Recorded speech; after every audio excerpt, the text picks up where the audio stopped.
Bueno, ahora vamos con la entrevista que habíamos anunciado, ¿verdad, Nico? Sí. Vamos a darle la bienvenida a la señora Carla Ruiz de Castilla, quien es directora de la ONG Esperantra. Carla, bienvenida, ¿qué está pasando? Buenas noches, Carla. Buenas noches. Buenas noches, Paola. Buenas noches, Nicolás. ¿Qué está pasando con los medicamentos de los pacientes oncológicos?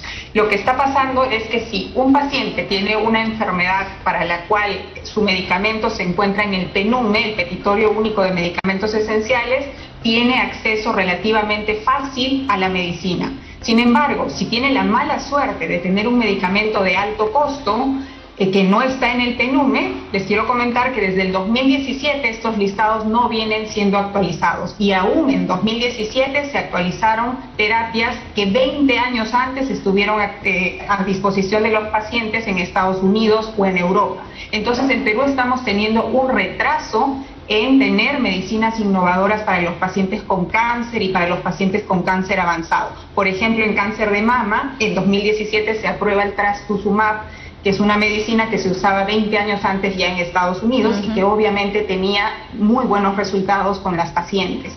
Entonces, el llamado es a que, como dice la ley, puedan implementarse mecanismos de compra diferenciada, que quiere decir que no vamos a comprar como comprábamos antes los medicamentos, tal como se compran sillas, mesas o medicamentos incluso de los de alto costo, porque para cáncer muy pocos medicamentos serán costo efectivos. Entonces el modo de evaluar estas tecnologías tiene que ser diferente, también tomando en cuenta el resultado del paciente, la necesidad del paciente y sobre todo comparándonos con cómo están los accesos para pacientes en Colombia, en Ecuador y en otros países de la región. No podemos tratar distinto a nuestros pacientes oncológicos por el hecho de haber nacido en Perú y tener algunas barreras al momento para ello. Sin duda, Carla. Ahora, claro, la pandemia ha afectado muchísimos sectores y en salud, lamentablemente, ¿no? En un momento en el cual se estaba implementando la ley. Así es, Nicolás. Entonces esperamos que la ley resuelva muchos de los problemas que hemos estado teniendo. Solo para entrar en contexto, debemos saber que a hoy, tú dijiste que acababa el mes morado, que teníamos el mes de los pacientes oncológicos, etcétera. Y una cosa que nos alarma es que estamos cerrando el año con una ejecución presupuestal en oncología del Ministerio de Salud del 57% a hoy y del 49% de medicamentos, cuando nosotros todos los días tenemos pacientes con cáncer que nos dicen que en su hospital le dicen que no le pueden dar un medicamento porque es costoso. Sin embargo, hay el 50% del presupuesto que ya es insuficiente, que no está siendo ejecutado. Claro. Entonces llamamos a las autoridades a que ejecuten ese presupuesto ya insuficiente y sobre todo a raíz de la Ley Nacional de Cáncer, que el Ministerio de Economía y Finanza acompañe este reglamento con un financiamiento adecuado. El tiempo pasa rápido, ¿no? Están quedando 2 meses, claro. El tiempo pasa rápido. Lamentablemente, ¿no? Carla y amigos televidentes e internautas, ese presupuesto que no se ejecuta simplemente se pierde. Y hablando de presupuesto, ustedes también han comentado sobre el presupuesto que ya sería para el próximo año y bueno, comentan que el Ministerio de Salud lo ha reducido significativamente. Así es, justamente por esta ineficiencia en la gestión y en el gasto, ellos devuelven el presupuesto al MEF y el MEF piensa que no es necesario y les reduce. En el año 2022 tendremos 8 millones de soles menos para comprar medicamentos para cáncer, cuando Paola, Nicolás, todos los días a los pacientes se les dice que este medicamento no se les puede comprar porque no hay presupuesto suficiente. Entonces estamos realmente actuando con una crueldad y una ineficiencia absolutamente inaceptables. Tenemos que pedir a nuestras autoridades que ejecuten bien su presupuesto y además que miremos cuánto realmente hace falta para luchar contra el cáncer y que el MEF acompañe la Ley Nacional de Cáncer de un mayor presupuesto que pueda realmente significar que los pacientes accedan a tratamiento innovador. No queremos que nos digan simplemente que sí vamos a atender el cáncer en el Perú cuando los pacientes con cáncer están teniendo tratamientos de los años 80, tratamientos totalmente obsoletos y falta de acceso a innovación. Y además, Carla, hay que sumarle a esto que muchísimos pacientes oncológicos, que además tienen pocos recursos económicos, se trasladan desde distintas regiones a Lima para poder tratarse. Y a esto hay que sumarle un presupuesto adicional, porque hay que costearse un lugar en el que vivir aquí, la alimentación. Muchos de estos pacientes a veces son cabezas de familia y son los únicos que trabajan. y si vienen aquí dejan a su familia desamparada también. Entonces, digamos que la situación es bastante preocupante.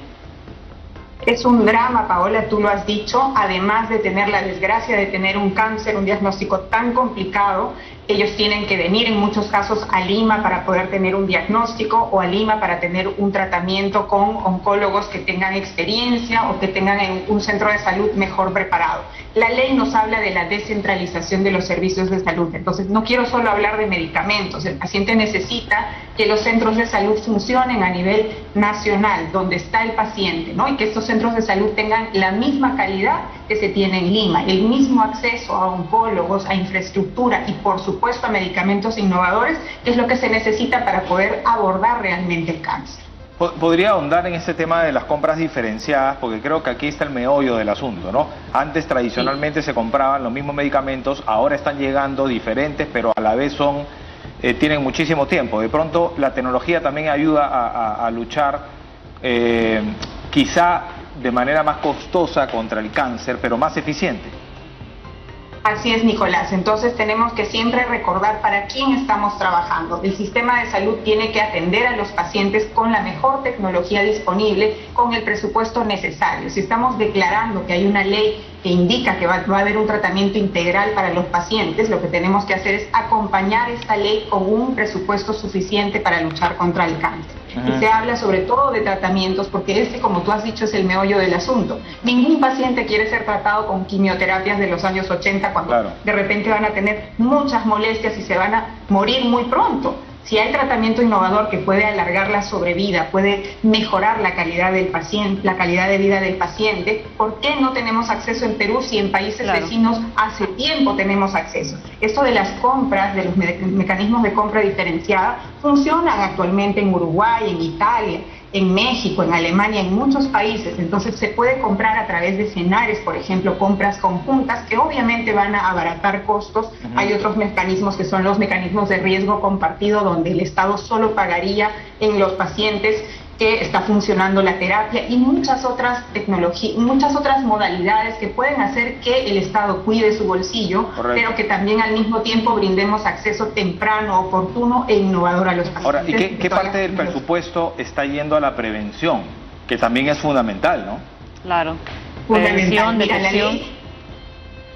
La ley habla de, sobre todo, la prevención en cáncer de cuello uterino. La vacunación es gratuita actualmente en el país, entonces los padres de familia tenemos que llevar a nuestras hijas y nuestros hijos a vacunarse.